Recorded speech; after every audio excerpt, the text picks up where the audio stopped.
All right, it is 6 o'clock, and if you've been with us, you know it's 6:50. We will leave. So we have people who go to choir, other things that they need to get on to, so we're going to make sure that we use our time wisely. We're going to take 3 weeks. I know that sounds awfully short, but we'll just pack this all in because there's spring break in between now and Easter, and there is no Wednesday night supper. All the other groups have also suspended their calendars for spring break, so we're going to honor that. So we'll do 3 weeks total, and then we'll go there. We also have some other Bible studies that are coming. I don't want to speak too soon, but Nancy's going to put together one, and we'll do some other ones. So just be on the horizon. I would love for this church to have constant Bible studies in different groups. That's always a good thing as well. Okay? So we're going to go on a Lenten journey, and Lent is the 40 days before Easter. It's to follow Jesus chronologically and physically and spiritually as he makes his way to Jerusalem, and on the way and in the city of Jerusalem itself, and we'll break that down in just a second. So, gosh, how can you start a Bible study without a prayer? So let's offer a prayer. Gracious, loving God, help us as we open up this book, to open up our hearts that we may sense your presence in all that we do. And God, we just thank you for the good things that happen in our life. We know that life is not always easy, but there are blessings all around us. And God, if we could just watch them, see them, say thank you for them, then would it be enough? And that's our prayer tonight. In Christ's name we pray. Amen. Amen. I don't know how fast this is, so I'll hit a button and see what happens. All right? This computer is about 40 years old. It's, don't even know why. My gosh, this is going to be... Oh, there we go. I'm going to go ahead and just kick this thing. All right, where are we going? Week 1, change of direction, destination Jerusalem. Boy, this is just going to kill me. Oh my gosh. Week 2, entrance into the city of Jerusalem, incident at the temple, and one final meal. And then we'll go with the final week, a kangaroo court, senseless death, and an empty tomb. All right, this thing is warmed up, so we're going. So we're going to start out in, Luke is the one that really does the intentional effort of getting Jesus to intentionally go to Jerusalem. So in Luke 18, it says, Jesus took the 12 aside and told them, we're going out to Jerusalem. It actually starts in Luke 9:2, when he also sets his face to Jerusalem. So if you're an adventuresome type, there is a group called Black Tomato Agency. And for about $15,000, you can sign up and you can get lost. Meaning you have no idea where they're going to take you. They give you bare minimum instructions about what to anticipate. They tell you a little bit, but in generalities about what to pack. They'll provide things, but they're going to drop you in the middle of nowhere.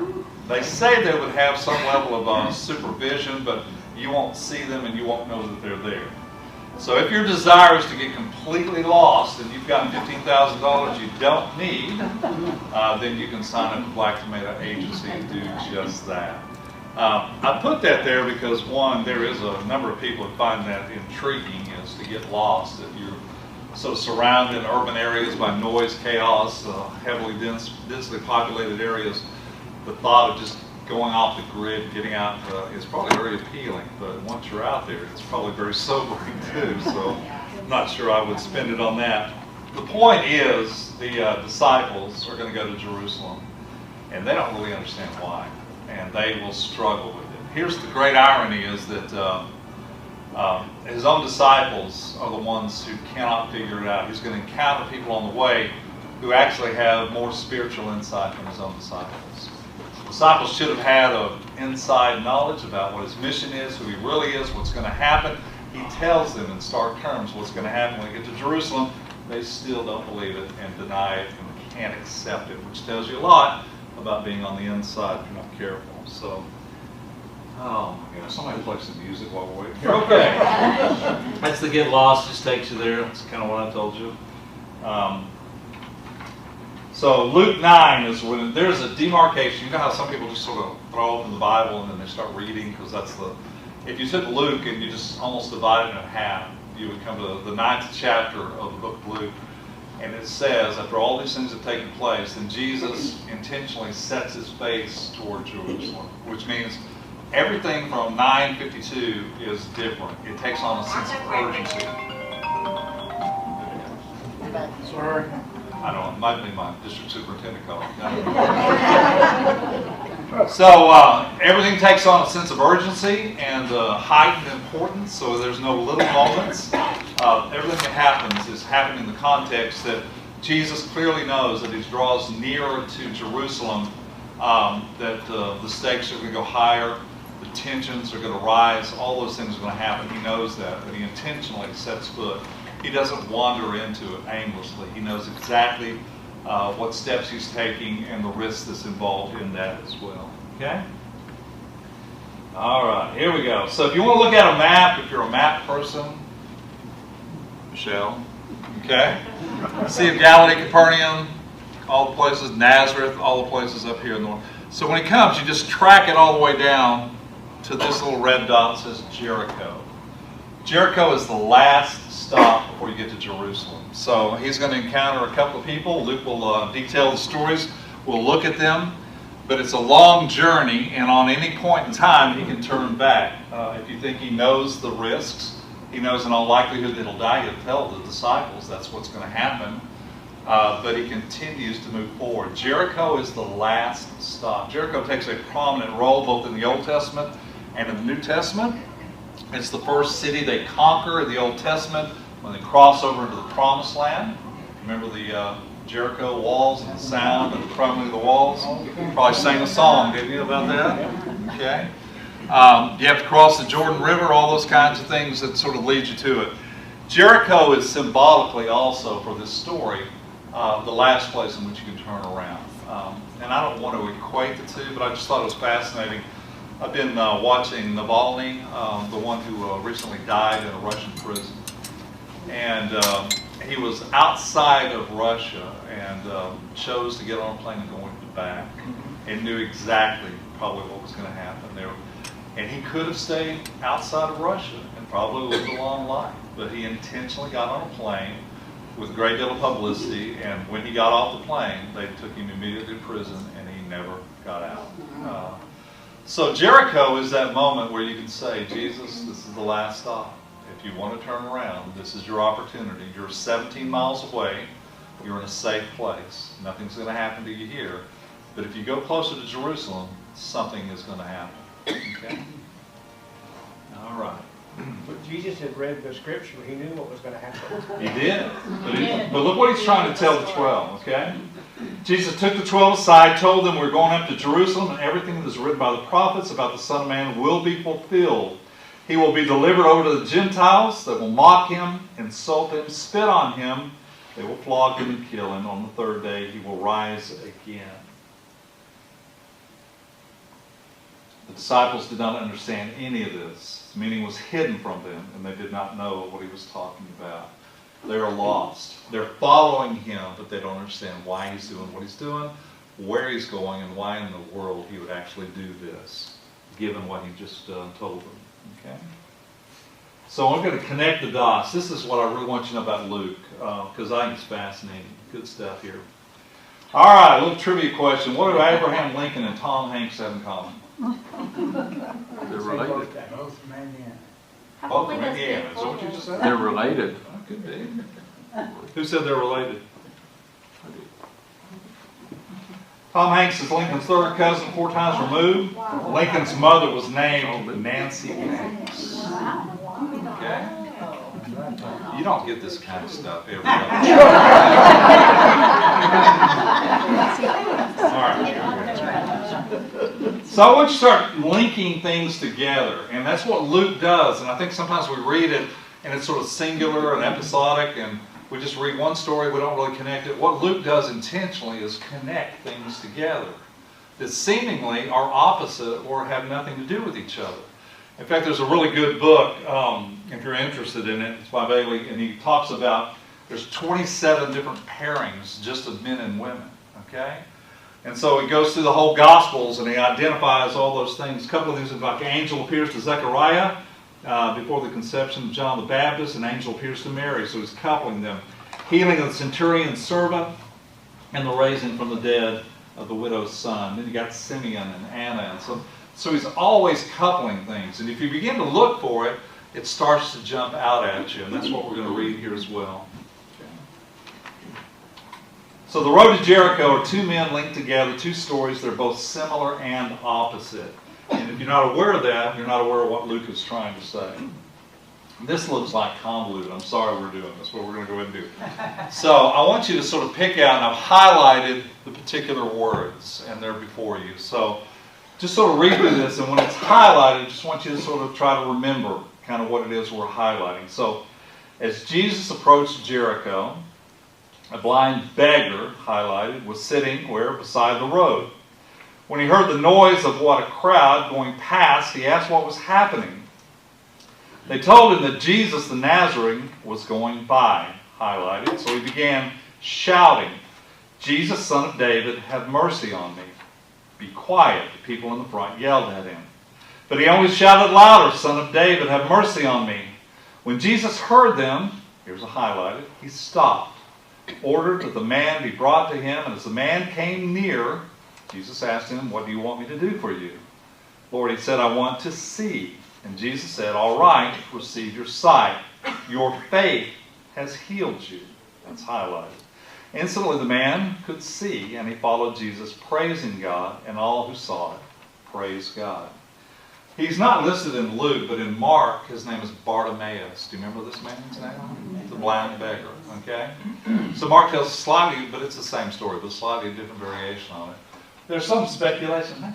There's some speculation that in order to be able to beg on the streets, you actually had to have a license, which is kind of interesting. And part of the license was they would give you a blanket, which would collect the money, but it was a particular color that everybody knew you were licensed, you were in good standing, you were a beggar, you were allowed to do that. And so there's a lot of speculation that Bartimaeus was a beggar and a well-known person on the road to Jericho.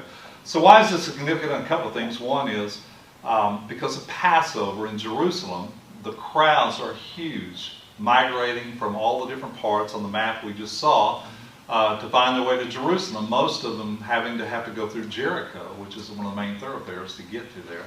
So if you're a beggar, it's the best possible place to be. You've just got an unlimited source of travelers and pilgrims who are coming to Jerusalem to do that as well. So this story just sort of approaches, and Bartimaeus, and we're going to use his name because Mark has given us his name, will not be denied, even though he's told to be quiet by his own disciples and by the crowd as well, because he just knows and recognizes, senses that Jesus is the one who heals, and that's what he wants. Jesus does something very interesting. I'm always fascinated, too, by the fact that Jesus never heals the same way.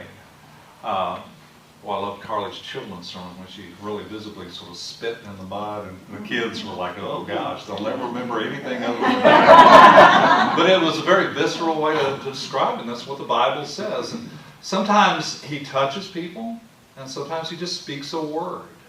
Sometimes he just says, "Your faith has made you well." Sometimes he tells people to go cleanse and present themselves before the priest. So there's never a singular way that he heals someone every single time. I think part of that is he doesn't want us to know that there's a formula, that if I just do this, then this is going to happen, that every person is unique, every healing is unique, every pain is unique. And some people need to be healed physically, some people physically and emotionally and spiritually. So there's all different levels of going on. Okay? So, quick question. Yes. How did he know he was a son of David? Well, we're going to talk about that. Well done. Good job. So let me do this, and we'll try to answer that as well. So that was the Bartimaeus story. Immediately following that is the Zacchaeus story, right? Yeah.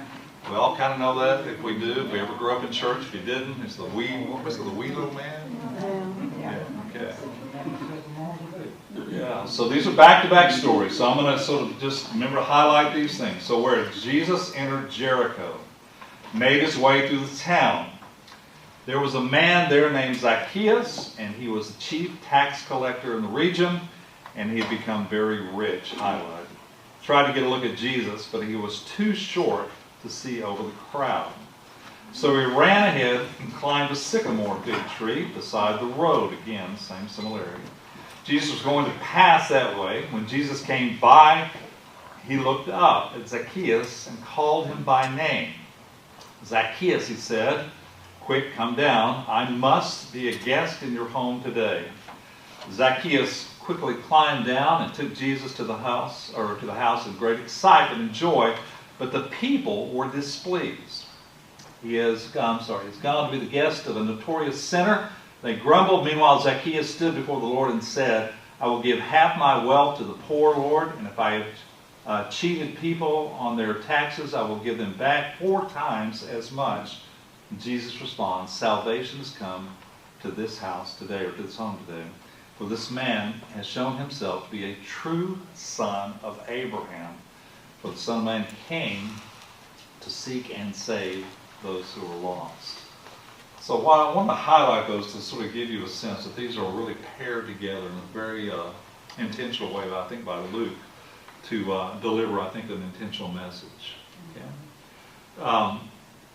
So you already know this, I hope, and I don't want to be redundant, but obviously the tax collectors were considered more vile than the lepers. So, I mean, that's a pretty low of a state in standing in the community.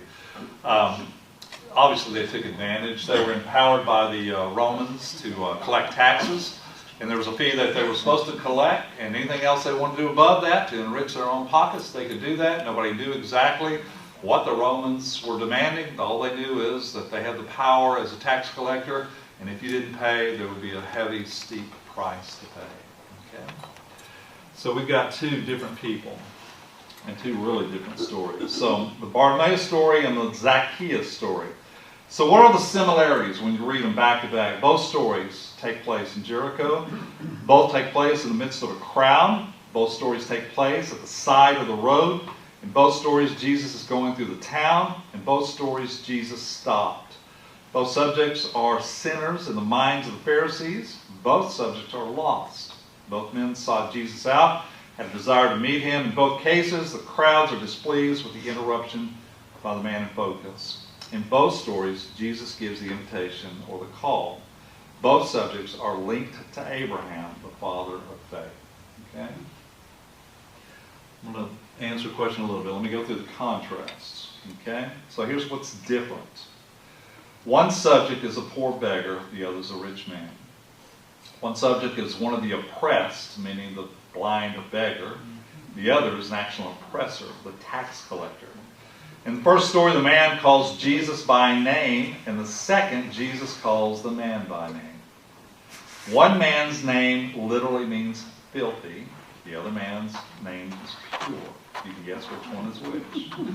One man's faith is based in trust. Other man's faith is in a repentant act.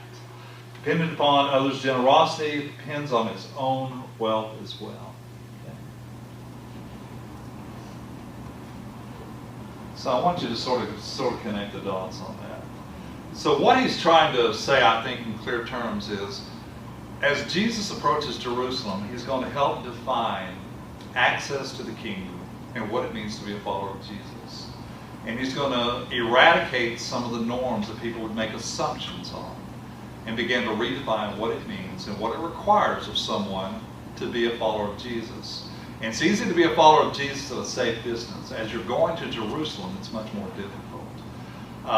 And again, Jericho is that sort of significant stop where you go on, and the next stop is Jerusalem, when everything begins to accelerate out of control. So it's this moment that he's setting up what's going to happen, but also setting up the way in which it's going to be measured and told by Luke in the final days of his life. So Jesus says, I have not come to call the righteous, but sinners. That's one of the basic concepts in the Gospels.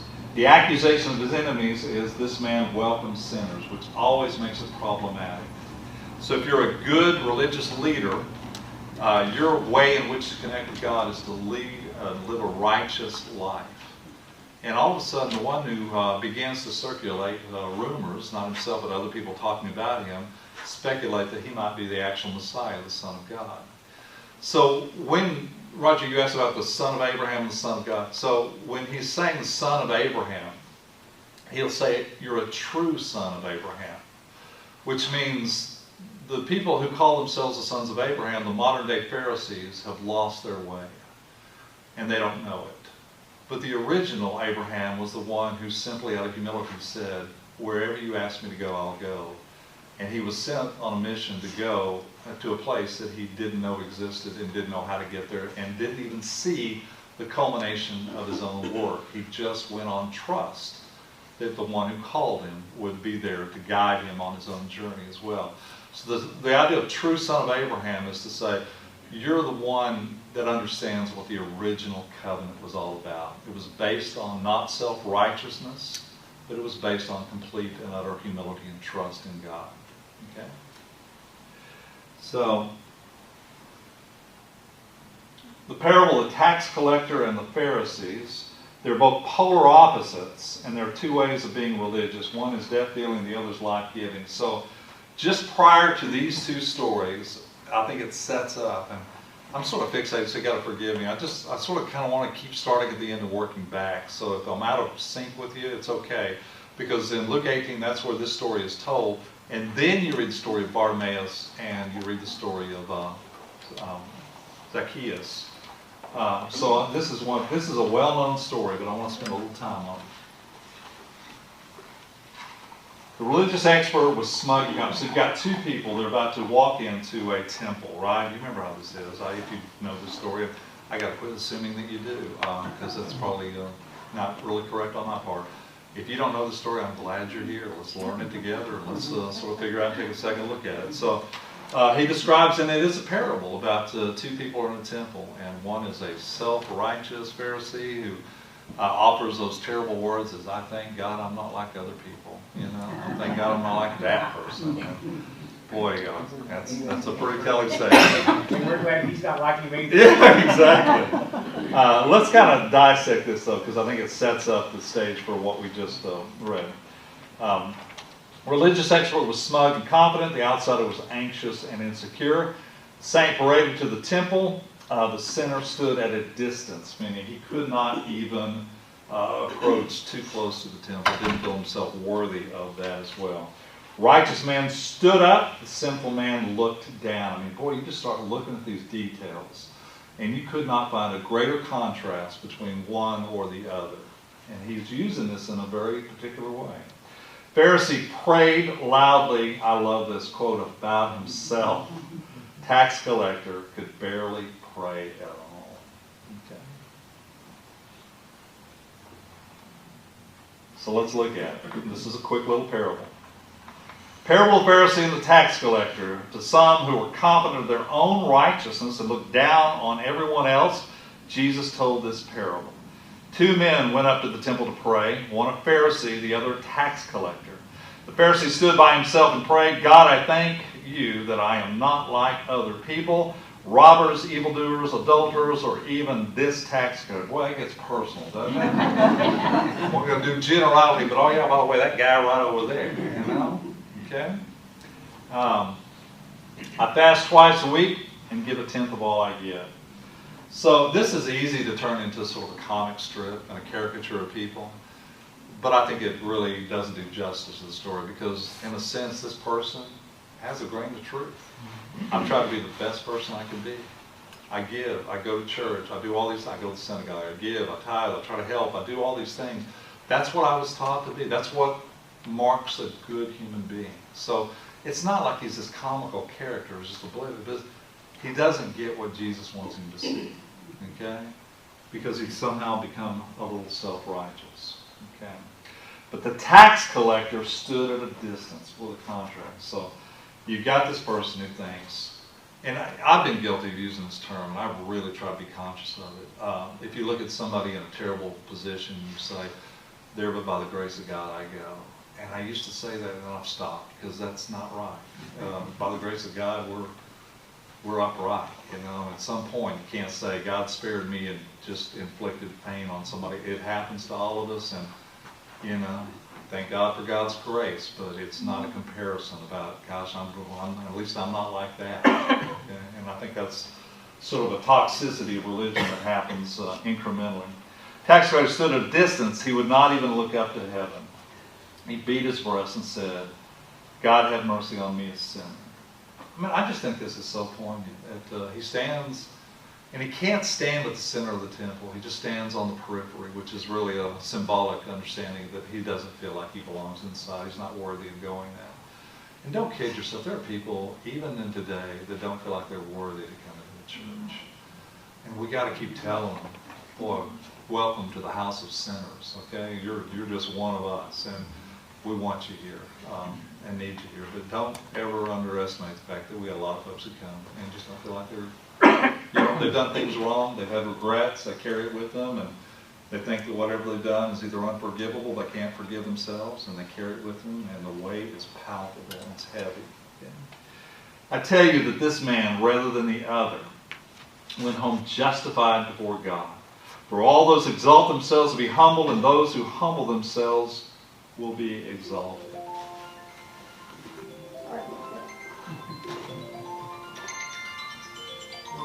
So what Jesus says, and this is sort of the whole, that's why I want to pair these stories. I want to sort of introduce this journey by saying there's a physicality of this, that we're going to Jericho, and Jericho is going to have something, but he's telling a story, and then it's going to be acted out in some way on two different levels.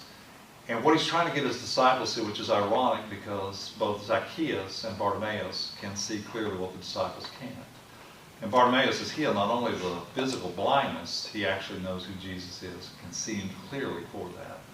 And Zacchaeus, who was blinded by his own self-righteousness and his own shame and his standing in the community, is seen as well. I mean, look at the difference between the two.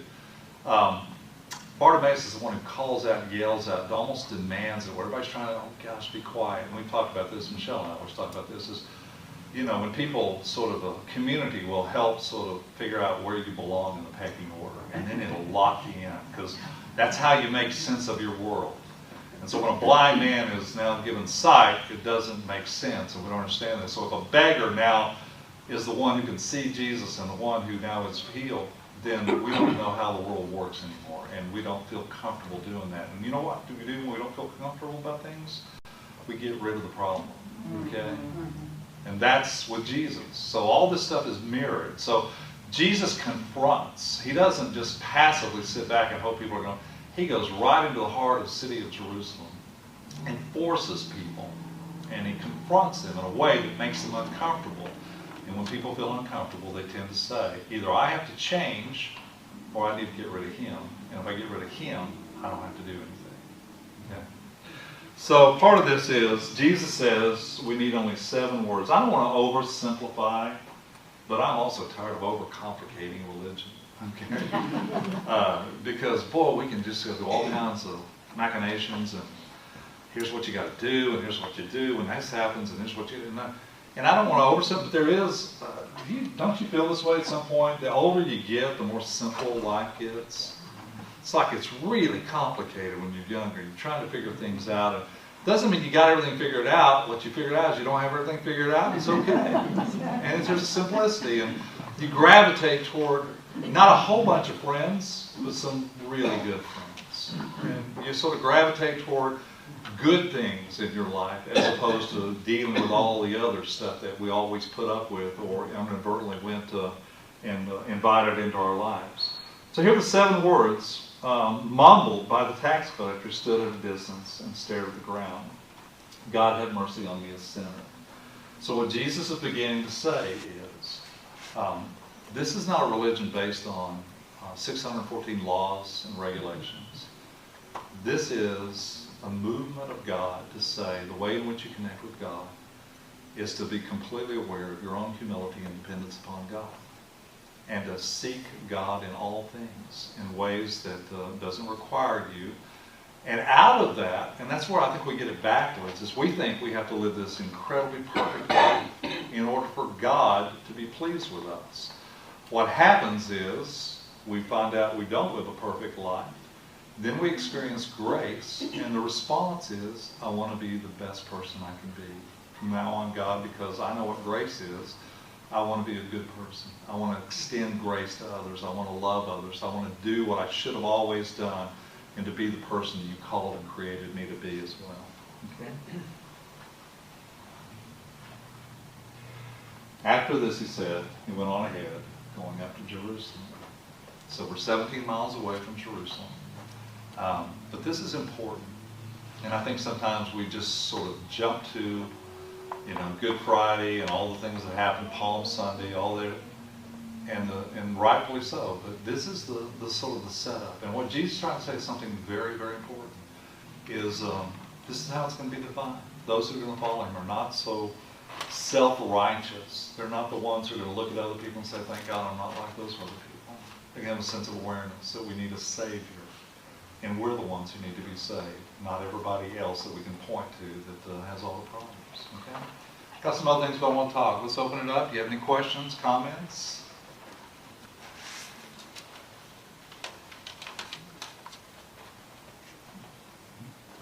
I like that coupling thing. I mean, I think it's fun and interesting when you figure those kind of things out, you know, and it just makes the Bible that much more intriguing. So I was in a seminary class one time, and I guess I thought, you know, when I write, I just write. And when I see things, and so we were sitting in something, we were studying Psalms, and I just thought they were just Psalms, beautiful. Somebody wrote down poetry, everything. I didn't realize the level of precise writing. So there's a thing called, oh my gosh, parallelism and anti-parallelism. And I mean, seriously. And so you'll see one line, and then it'll actually the second line will be an actual mirror, just worded slightly different than the first line. It's parallelism. And then anti-parallelism is you got one and the exact opposite next to it.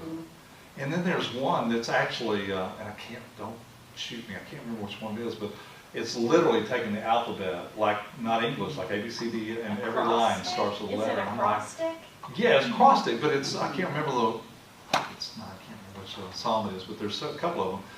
But then you start saying, these people literally were so diligent about every single word because they felt like this was the most holy, sacred thing they could do, to put down in words something that would express the majesty of God. Yeah.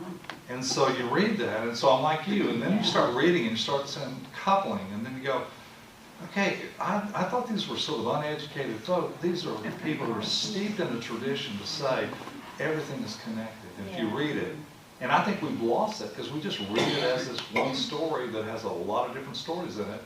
But if you start connecting it, he's trying to say to you, look at the contrast between these two. You got a rich man, you got a poor man. Okay? You got one who's blind and one who wants to actually see Jesus but can't. I mean, you just go back and forth, and it gets fascinating because you're going, what is he saying is, anybody can do this, but you got to come to the point of saying, God have mercy on me, I'm a sinner. Zacchaeus does it, Bartimaeus does it, and everybody else can do it. It widens the net of people that he's trying to reach, who think they never had access to God because all the Pharisees were telling them how bad they were and how badly they messed up. I love what you just said. Yeah, I think that's so important. I love how you just see the parallels even between the Old Testament and the New Testament. Yes. Like somebody said to me, you know, you look at, it's the 12 tribes of Israel and it's the 12 disciples. Yes. And you're like, Boom. I just didn't even get that, you know, until somebody pointed it out. It is. And even the loaves and fishes, it's like it represents the whole world. How many things they collect and what it means and all that stuff. It absolutely. Well, and this is kind of a different thought. It has to do with the walking. When they get up in the morning and they just walk. And there's a few times that they talk about when they're walking, but while you were talking, I thought, I wonder what they said when they walked about this. Because Jesus, they didn't have to worry about anything. They went somewhere, they slept, they ate, they got up, and they walked, and they were taking care of them on the way. And what those conversations must have been like, just waking and walking.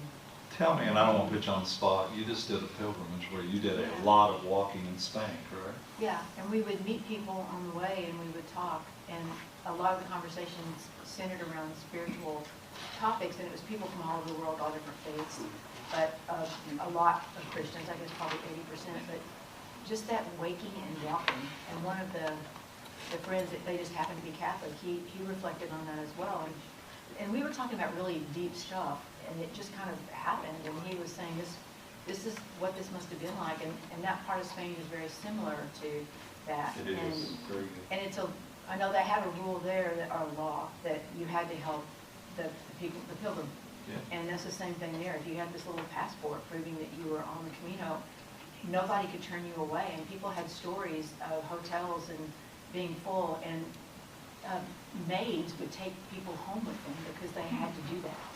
And so I was thinking about what that was like and what their conversations were, because we found ourselves talking about things we never would have talked about just because you're waking and you're walking. I love it. It was just, and that's what they were doing. Yeah. And it ultimately is a pilgrimage, is what you were on. Yeah.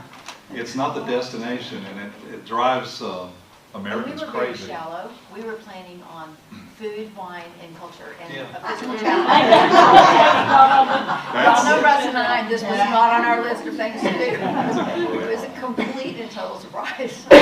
So, and again, I don't want to put you on the spot. What was your takeaway?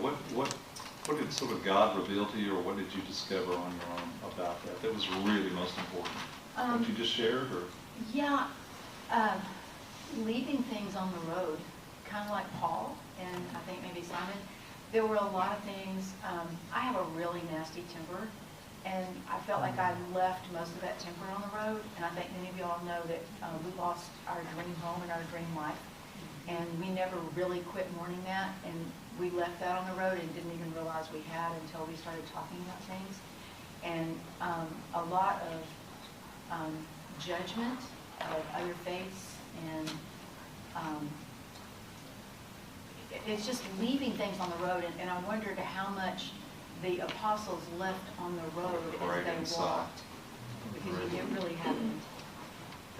Oh, that's such a great insight. You can't get to Jerusalem and still carry all this stuff, particularly what It gives happens. a whole meaning to dropping burdens. There's a book by Bruce Fales called Walking the Bible. I don't know if you've ever read it before, but he makes the case of you can't separate the geography from the spirituality of the Bible. And so the desert, the wilderness, all the ascent. I mean, if you've ever been to Jerusalem, so Jericho's 17 miles away, and it is literally an uphill climb, like steep. I mean, you are going high. You've been there, I know.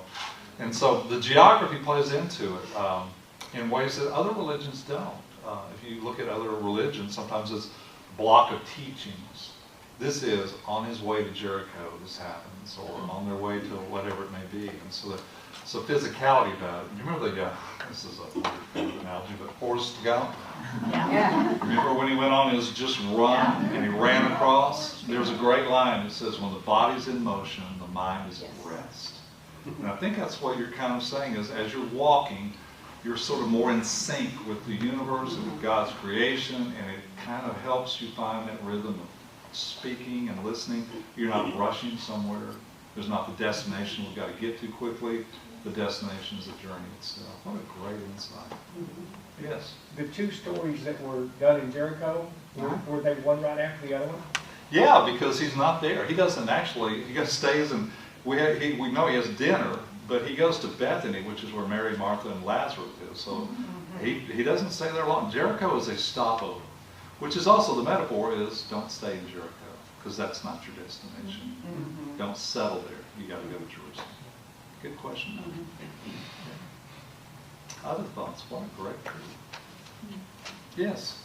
Yeah, it struck me that Bartimaeus, the man who is physically, socially so far at the bottom, was the one who called out and initiated, whereas Zacchaeus, who actually is kind of at the top, in his wealth and that sort of thing, he didn't call out, but Jesus approached him and called him. So keep going. You're headed right. I love what you're saying. So it's kind of like, when you're on top of the world, you don't think you need Jesus. But if he calls out to you, there's something within you that has to answer. I love this group. And, for the other guy, he just had nowhere else to go. And he appreciated that he had the strength to do it. And I think that's absolutely a wonderful analogy. And I think if you look at our own lives and all that, you either call out to Jesus, and then there's some people that would say, no, Jesus called out to me. And so, there's a whole wide range of in-betweens. Not all of us are Bartimaeus, not all of us are Zacchaeus. But Jesus finds all of us if we're willing to open ourselves up. Other thoughts? Well, in Scripture, so many times they were blinded to the truth. I've always wondered why that is. Did they just have a closed mind? But that's not what the words are. Y'all are talking about disciples in particular? Well, the disciples and on the road to Emmaus, et cetera, et cetera. Many times in the Bible, but they were blind to it, or then their eyes were opened, or were they being closed-minded or the mystery? Yeah. So what's your take on it? Well, I don't know, that's why I'm asking.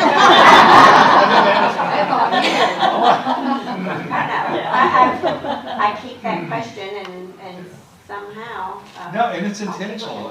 It's all, because there's so many references to people who are blind who now see. And we sort of relegate that to a physical healing, but it's so much more important in the gospel to say their eyes are open to the degree that they are able to see Jesus, to understand God. Their hearts are open.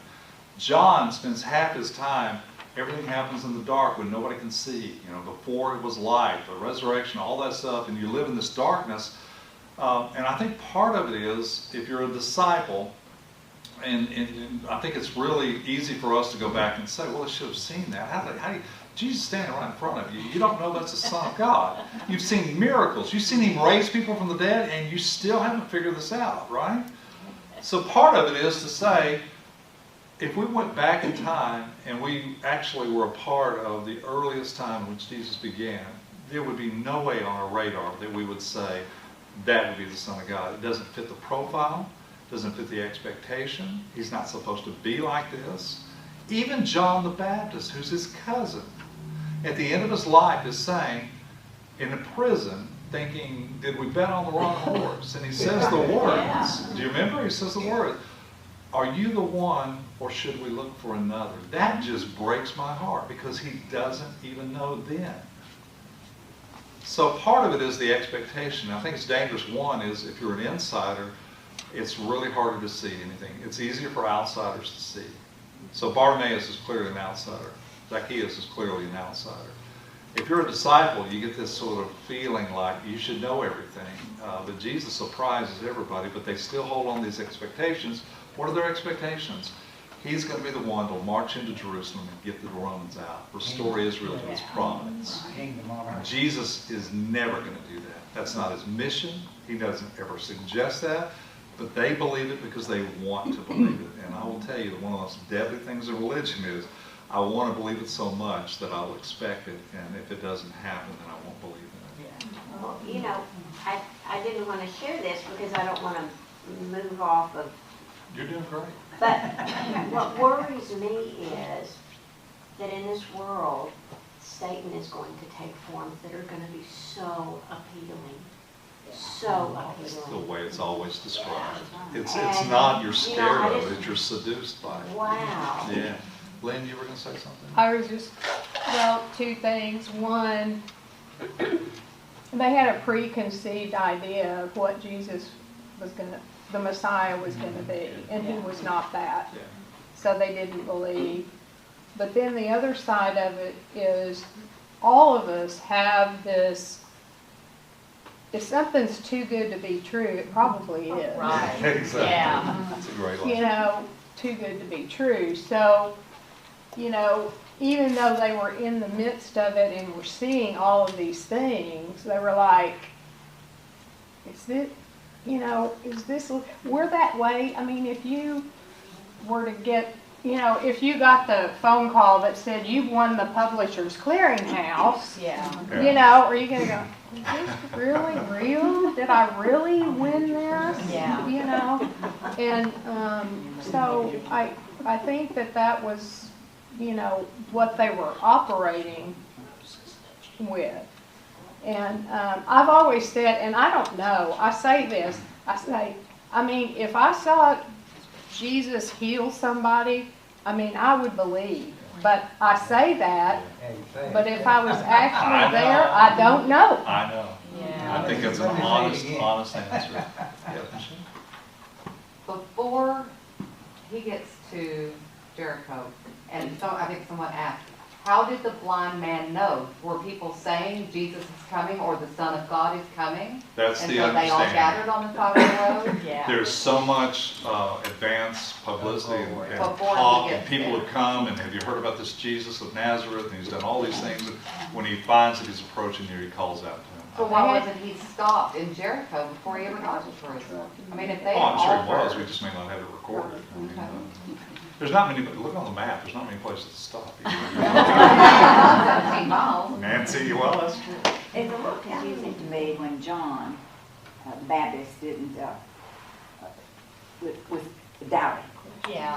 Because when he baptized Jesus, Yeah. the heavens opened Yeah. up, and God said, "This is my Yes. son, whom I love." The voice Yeah, from the I love clouds. son. That's sort of confusing. And I don't know if this is helpful or not to me, but I think part of it is, again, the idea of expectations. So I'm going to give you a little analogy.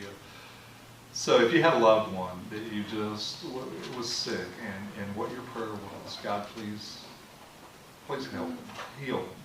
I can't stand the thought of living without. And that was your prayer, and your prayer was not answered.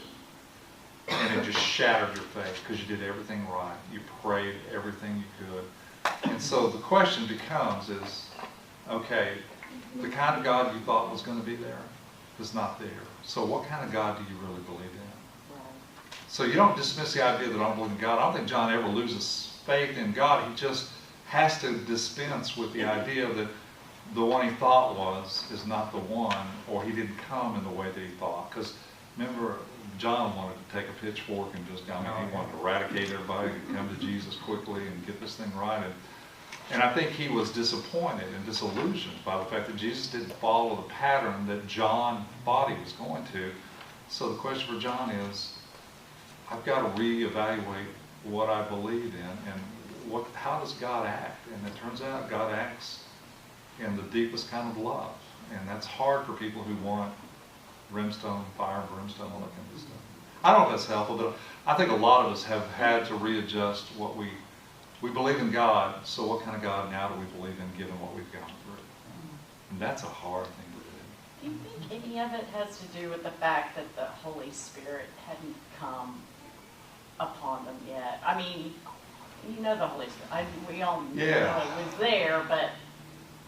About their ability to see? Yeah. They clearly don't see and understand until after the resurrection. Yeah. And it takes them a while, even after the resurrection, Yeah. to see it as well. You know, I've always said the Spirit is there.